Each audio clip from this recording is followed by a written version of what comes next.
క్షేత్ర దర్శనంకి స్వాగతం. ఈ వీడియో స్కిప్ చేయకుండా ఎండ్ వరకు చూడండి. నచ్చితే తప్పకుండా లైక్ చేయండి. మీ ఫ్రెండ్స్ అండ్ ఫ్యామిలీ మెంబర్స్కి షేర్ చేయండి, కామెంట్ చేయండి. మీరు ఇంతవరకు నా ఛానల్ సబ్స్క్రైబ్ చేయకపోతే వెంటనే సబ్స్క్రైబ్ చేయండి.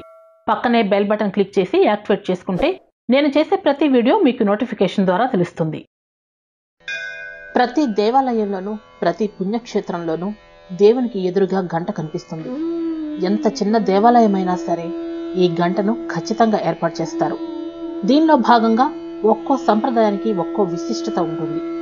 సహజంగా మన భారతీయ సంస్కృతిలో ఎక్కడ చూసినా దైవారాధనకు ప్రాముఖ్యత ఎక్కువ. మనం ఏ దైవ క్షేత్రానికి వెళ్ళినా మనకు ముందుగా కనిపించేది గంట. దేవాలయంలో గంటకు ఒక ప్రత్యేకమైన స్థానం ఉంది. గుడిలో హారతి సమయంలో, ప్రత్యేకమైన కైంకర్యాలు జరిగే సమయంలో గంట కొడతారు. అసలు దేవాలయంలో గంట ఎందుకు కొడతారు? భగవంతుడిని మేలుకొల్పడానిక? భక్తులు వచ్చే సమయంలో భగవంతుడు నిద్రపోడు కదా. అయితే మనం వచ్చామని స్వామికి తెలియచేయడానిక? భక్తుల రాక ఆ భగవంతుడికి తెలియనిదా? మరి దేవాలయంలోకి వెళ్ళడానికి స్వామివారి అనుమతి కోసమా? భగవంతుడిని దర్శించుకునే భక్తులకు ఆలయ ప్రాంగణంలోకి అనుమతి అవసరం లేదు. భగవంతుడు అన్ని వేళలా భక్తుల కోసం తన ద్వారం తెరిచే ఉంచుతాడు. మరి గంట ఎందుకు కొడతారు? అసలు దేవాలయంలో గంట ఎందుకు కొడతారు మనలో చాలా మందికి తెలియదు. గుడిలోకి వెళ్ళగానే ప్రదక్షిణలు చేసిన తర్వాత గంట కొట్టి దేవుడిని దర్శించుకుంటాం. అయితే ఆలయంలో కొట్టే గంటకు ఒక అర్థం, పరమార్థం ఉన్నాయి.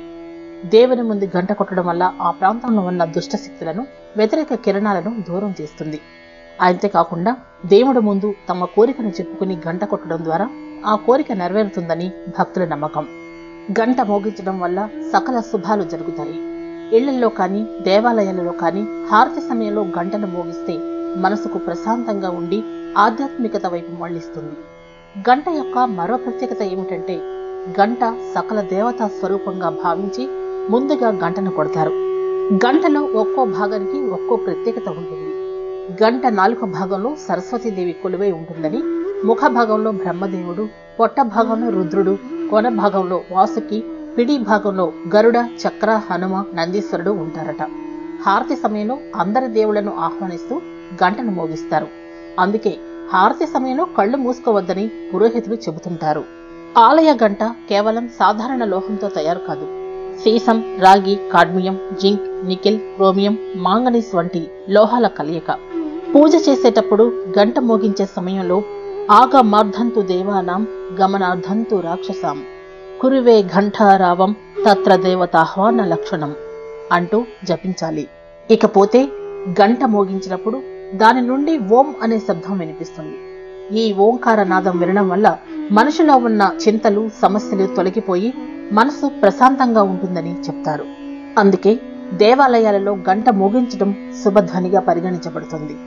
ఈ గంట ద్వారా ఉత్పత్తి అయ్యే ధ్వని మన కుడి, ఎడమ మెదడు మధ్య స్నేహపూర్వక సమతుల్యతను కాపాడుతుంది. గంట పదునైన ధ్వనిని ఉత్పత్తి చేస్తుంది. ఇది సుమారు 7 సెకండ్ల పాటు ప్రతిధ్వనిగా ప్రతిధ్వనిస్తుంది. ఇది మన శరీరంలోని 7 వైద్య కేంద్రాలు లేదా చక్రాలను తాకేంత పొడవుగా ఉంటుంది.